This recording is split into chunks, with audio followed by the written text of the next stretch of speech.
Bonjour à tous, j'espère que vous allez bien. On va voir dans cette vidéo s'il est possible de vivre de l'immobilier. Alors, vous êtes nombreux à me poser cette question-là.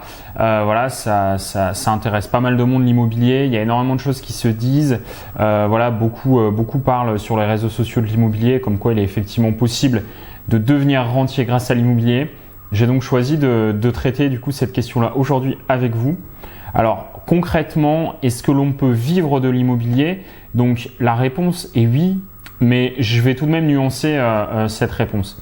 Déjà, vivre de l'immobilier, ça va dépendre d'une chose, ça va dépendre de vous. Quel est votre niveau de vie? Il faut effectivement définir ce que vous entendez par vivre de l'immobilier et donc ce que vous entendez par votre source de revenus nécessaire pour pouvoir obtenir l'indépendance financière. Et ça va être très important parce que certaines personnes peuvent être indépendantes financièrement avec 800 € par mois. Vous pouvez par exemple vivre à Bangkok, en Thaïlande ou dans d'autres îles où le coût de la vie est effectivement dérisoire. Par contre, si vous faites le choix de vivre à Paris, peut-être qu'avec 600 € par mois, vous n'allez pas vous considérer comme étant libre financièrement. Et donc ça déjà, c'est un premier élément de réponse et c'est vraiment une chose essentielle à prendre en compte. C'est qu'est-ce que pour vous l'indépendance financière et de combien avez-vous besoin par mois pour pouvoir justement arrêter de travailler et vous considérer comme libre financièrement. Est-ce que vous avez besoin de 600 €, 1500 €, 3000 €, 10 000 €? Ça va dépendre de chacun, ça va dépendre de votre rythme de vie, ça va dépendre de là où vous vivez, de vos activités. Et donc ça déjà, ça vous donne un élément de réponse. En fonction de ça, bien évidemment, vous vous doutez bien qu'il sera plus compliqué de pouvoir obtenir 10 000 € de revenus résiduels avec l'immobilier que 500 €. Ça se fait. Maintenant, par contre, il va y avoir énormément de paramètres à prendre en compte. Parce que quand on parle aussi de revenus générés grâce à l'immobilier, n'oubliez pas que les revenus que vous allez générer ne vont pas constituer votre cash flow et ne vont pas constituer l'argent que vous allez avoir à la fin du mois. C'est-à-dire que grâce aux revenus de vos biens immobiliers, vous allez effectivement toucher des loyers, etc. Mais vous allez avoir énormément de charges derrière qu'il va falloir impacter sur ces revenus afin de pouvoir déterminer votre cash flow net dans votre poche qui va constituer au final votre salaire. Votre salaire va donc être déterminé par vos revenus locatifs, donc les loyers que payent vos locataires, moins les charges. Ces charges, ça peut être des charges de copropriété, une part mensualisée de la taxe foncière, ça peut être aussi des frais d'entretien du bâtiment, par exemple faire intervenir un plombier parce qu'il y a une fuite, faire intervenir un chauffagiste, faire intervenir tout un type de prestataire.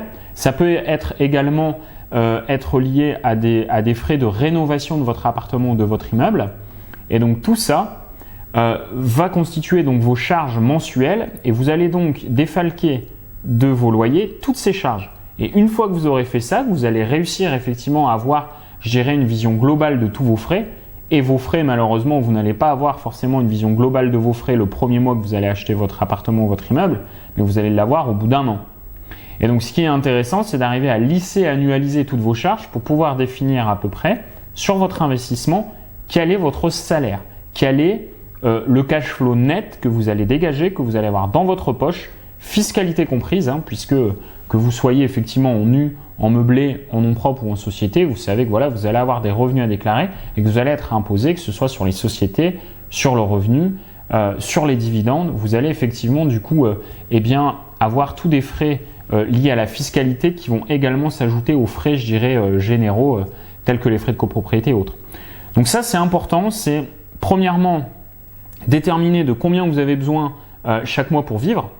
Au final, quel est votre seuil d'indépendance financière? Et deuxièmement, bien percevoir que dans un investissement immobilier, vous allez certes avoir vos loyers, vos revenus, mais vous allez également avoir tout un tas de charges et des charges également qui n'arrivent pas tout le temps, mais qu'il va falloir, si vous voulez, impacter et mensualiser. Par exemple, une toiture, une chaudière, ce sont des frais qui se préparent, qui s'anticipent. Puisque une chaudière, on est à peu près à 2-3 000 €, je dirais, pour des entrées de gamme post-comprises. Donc voilà, si vous n'avez pas budgétisé ces 3 000 € pour un changement de chaudière, ça peut effectivement vous faire bizarre. Donc le but, ça va être d'autre part, donc le second point, de déterminer net le salaire que vous allez avoir grâce à votre investissement immobilier. Et en fonction de ça, vous allez pouvoir déterminer combien d'appartements, combien d'immeubles il vous est nécessaire d'acquérir pour atteindre votre liberté financière. Une troisième chose concernant cette question, sachez également que plus vous allez acheter de biens, plus vos stratégies doivent être établies et plus vos stratégies doivent être validées par des experts, que ce soit des experts comptables, mais également des experts fiscalistes, afin d'optimiser toute la fiscalité et d'optimiser votre entreprise. Parce qu'au final, en devenant investisseur immobilier, vous êtes également entrepreneur. Vous créez votre propre boîte. Même si vous avez investi en nom propre, vous avez une logique de rentabilité des achats que vous faites. Et ça va être important parce que chaque nouvelle acquisition immobilière va avoir un impact sur votre fiscalité et donc va avoir un impact sur votre salaire et va avoir un impact sur les charges que vous allez avoir. Donc, il sera important d'avoir une stratégie établie et durable dans l'acquisition de vos nouveaux biens immobiliers afin effectivement de pouvoir continuer à dégager des revenus et à continuer à augmenter vos revenus et votre salaire grâce à l'immobilier.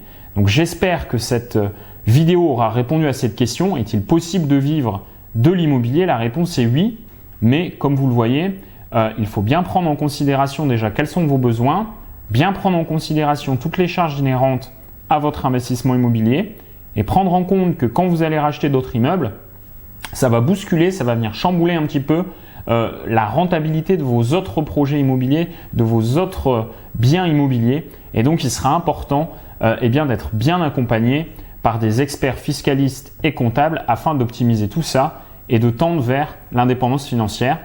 Après, en termes de temps, vous pouvez effectivement acheter 3 immeubles en 6 mois, vous pouvez acheter un immeuble tous les 10 ans.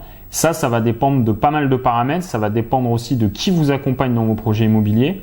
Est-ce que la personne qui vous accompagne sait gérer, je dirais, toutes les subtilités avec les banques afin d'obtenir plusieurs prêts immobiliers, afin de démultiplier, je dirais, l'effet levier très rapidement pour vous constituer un patrimoine de 500 000 euros, voire 1 million d'euros assez rapidement. Et ça, c'est pareil, si vous n'avez pas toutes ces astuces, malheureusement, votre patrimoine immobilier risque de se mettre en place avec plus de temps. Et donc ça sera l'objet aussi de futures vidéos. Mais il sera important de voir justement le rôle du banquier, le rôle de la banque dans la constitution de votre patrimoine immobilier et donc dans l'obtention de votre liberté financière. Voilà, je vous en dirai plus donc à ce sujet dans les prochaines vidéos. Je vous souhaite donc une très bonne journée. N'hésitez pas donc à vous abonner à la page, à vous abonner à la chaîne YouTube si ce n'est pas encore fait, puisque je vais faire effectivement de nombreuses vidéos liées à l'immobilier. N'hésitez pas non plus à télécharger donc en dessous de cette vidéo mon e-book gratuit de plus de 60 pages sur les investissements, que ce soit immobilier, boursier ou autre. Vous verrez, je donne vraiment beaucoup de contenu dans 60 pages, donc cet e-book est totalement gratuit. Vous avez juste à aller sur la page qui s'affiche juste en dessous de cette vidéo et je vous dis donc à très bientôt.